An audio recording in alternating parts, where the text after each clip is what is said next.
This is Update One, the podcast of the National Press Club in Washington, D.C.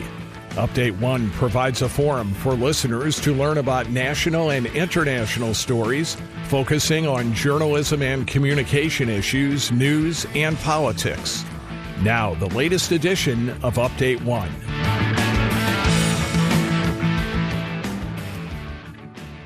Hello, everyone, and welcome to the National Press Club's Update One podcast. I'm Gemma Puglisi, a member of the club's broadcast team, and on this edition, we will talk with the founder and president of Media Literacy Now, Erin McNeill. Erin is nationally recognized as an expert on policy related to media literacy and as an advocacy leader. She is leading an initiative in states across the country to ensure that all K-12 schools are teaching a comprehensive set of media literacy and digital citizenship skills.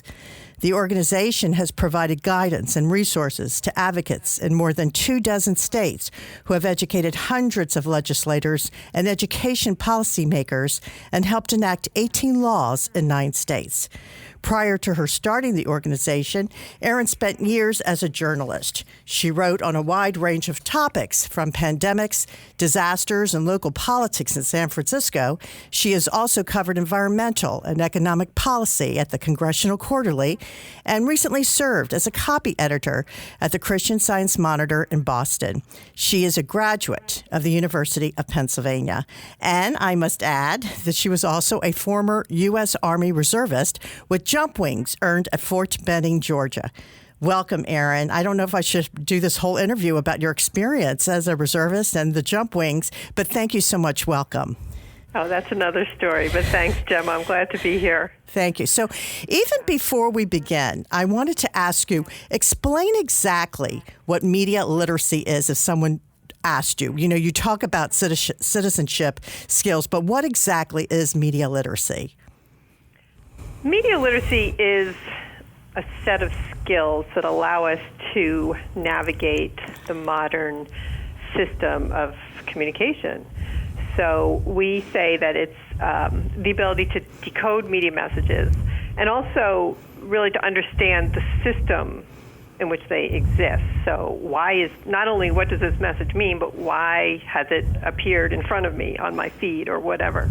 And then to understand and assess the influence of those messages on ourselves, our thoughts, feelings, and behaviors as individuals and also as a society. Right. And then as media literacy is essentially literacy of the 21st century, so it's literacy, reading and writing. So with media literacy, you also need to know how to use these tools to create messages and participate, right. responsibly and effectively in today's world. Right. You know, of course, I read the website and heard about all the great work that you've done and how you started this organization.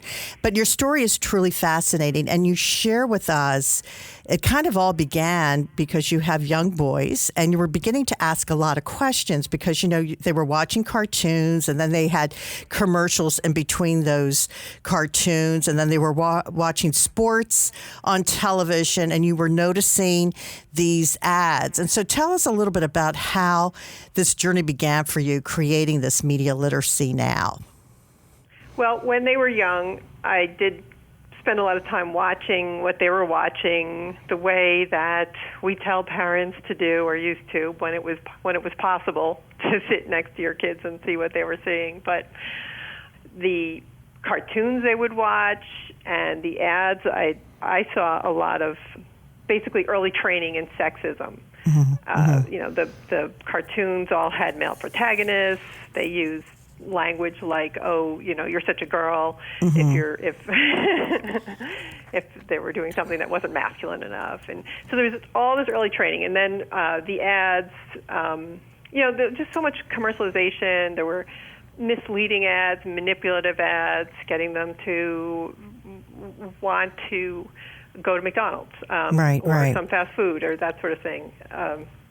One thing I kind of missed at the time was that there was also this training in, there's training to be sexist and to view girls a certain way, but they're also being trained in how they themselves should be. Right. Should behave or how to act, right? What can boys be? Mm-hmm. And it's a very limited box that they get trained in early on. So let's say this. I am a young student and I am going into the classroom. How would you teach me media literacy? Well, of course it has to be age appropriate. Right. But I think it can start very early. In fact, parents are doing this with their kids before they get to school, and it really has to start early because the messages are targeting kids earlier and earlier. But let's say they're young, in kindergarten, first grade. They're seeing lots of media, not really having a chance to talk about it with anybody. So they're very interested, and they have a lot to say. So maybe a teacher would show them a kid's film, and then maybe get them to answer questions about it, about the decisions that were made. Mm-hmm. So I saw one example where the students would watch a film, and there was this worm, and it had a hat, and the teacher would be asking, well, what color was the hat? And so it starts to get them to understand that somebody made that decision. It didn't just appear. It wasn't just handed down from God. So that sets them up for, having that habit of inquiry. Right. Obviously, it gets more sophisticated as they get older. In high school, they might be looking at ads and learning about the psychology behind that and why is it that they want to go and smoke cigarettes after they see this ad. Exactly. Or drink a certain brand of alcohol. Or alcohol. Thank you for sharing that. So some of the pros about media literacy, obviously, is to empower students, right? And you say it's to question messages and tell their own stories and to participate in global media environment. And there's also positives beyond that. As you mentioned, it's highly engaging for students. It's a very effective way to teach, correct? And what I loved is what was you mentioned is it is seen as a key 21st century communication skill by business leaders. Can you talk a little bit about that? Well, that's true. When somebody hires an employee, they want them to be able to obviously communicate on email. Email's not new, but some people haven't quite gotten it down yet. We're communicating on social media. Sometimes as an employee, you might say something that the company feels is representing them, and they don't want to have their message changed by what their employees are saying on social media, for example. Mm-hmm. So beyond that, many companies are establishing their brand, and the employees that work on that work need to have some skills with all these communication techniques of video and et cetera. So it's a job opportunity, as well as being something that's like maybe preventative for them. Right, and starting them young is important. I'm also a college professor, and we have seen some surveys, and we hear it from, future employers. And, it used to be we want people to write well, which is so important, of course, but now we're seeing interpersonal skills that are important and teamwork. Teamwork has become so important so that everyone can work together to achieve great goals. So I think this whole idea of media literacy and helping young people understand the importance of communication and giving the opportunity to see why it's so important at a very young age is so beneficial. Of course, and even when students are using apps and social media and that sort of thing, they might say things or do things differently than they would in person. That's important for them to learn early. Why am I saying something that I wouldn't say to this person's face? Exactly. And employers want people to be aware of that as well. Exactly. And you tell us about the pros, and I've talked about the pros, but there are challenges, Erin, right? I mean, there are problems for teachers, and you mentioned this. The problems, what you had mentioned earlier, was that teachers are often pushing against their school administrators who have filled their schedules with very specific curriculum that has to be covered. Share a little bit about that, about those challenges. Well, sure. There's a lot of people that say, we really should be teaching media literacy in schools. And teachers are seeing the repercussions of especially with young people and social media, how it's coming into the classroom. If there's a conflict outside of the classroom or on social media, the kids are looking at their phones constantly to see what people are saying about them. There's the fear of missing out. There's all of these things that are distracting kids from learning. So teachers are very aware of what's happening, and it's really interfering with other learning. And at the same time, they also recognize that we can use these tools to teach literacy, for example. We can teach them, if they're using these tools, creating videos for YouTube, they can learn how to actually prepare a film script and create media, starting with literacy, starting with writing. Right. And Erin, you're so right, because, I also teach a high school program during the summers, and I am amazed at how technology savvy these young middle schoolers and high schoolers are. I mean, they can create anything and post it on YouTube, and they have these amazing skills at such a young age, which you kind of emphasize, and how important that they understand the everything there is to know about media literacy and helping them understand, right? Yeah, and it's very engaging. So teachers are finding that if they're teaching with media at young ages, some of the children that maybe aren't that engaged when they're teaching reading and writing from a book are much more excited about watching a film and then writing their own script. Exactly. And we're seeing a lot of that. So you've done such incredible work, and as I mentioned in the introduction, you've helped enact 18 laws in 9 states. What are the next steps? What is the dream or goal for you? Well, we'd like to see every state, of course, change their policies so that media literacy is assumed to be required in every, in every classroom, a comprehensive set of skills in every subject from K through 12. Part of that is increasing the understanding and awareness of what media literacy is and how it can be introduced and how it can be rolled into the current curriculum, and all teachers can bring in some element of media literacy, whether they're in, 3rd grade or history or math or science.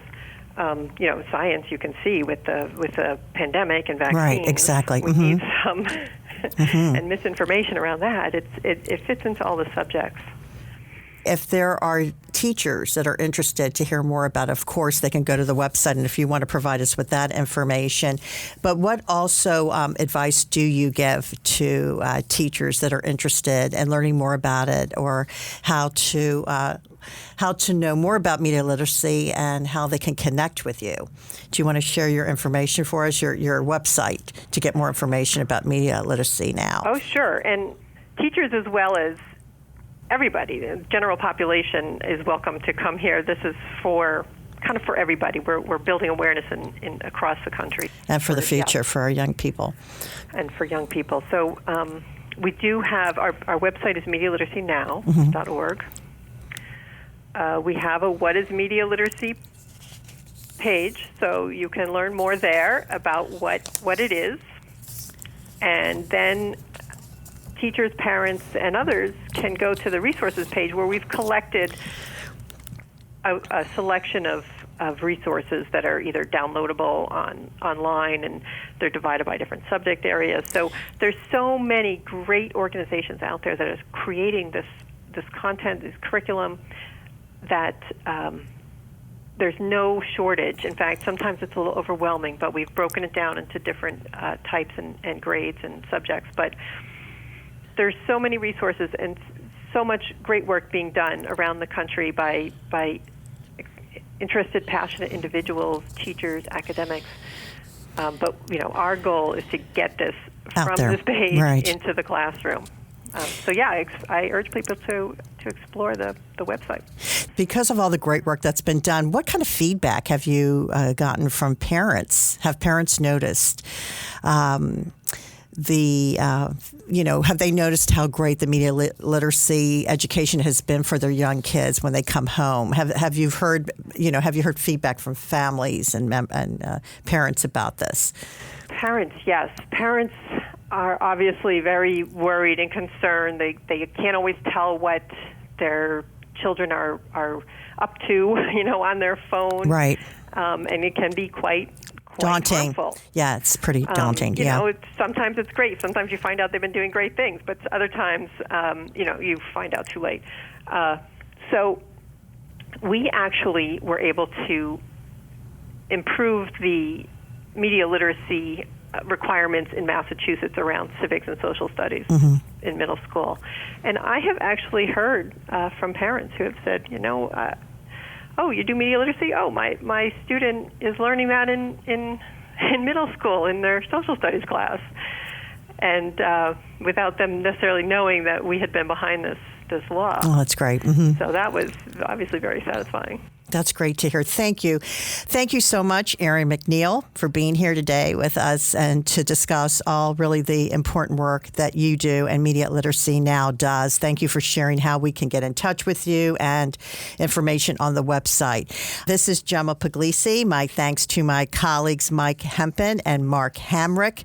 On behalf of the broadcast team at the National Press Club, thank you for joining us today.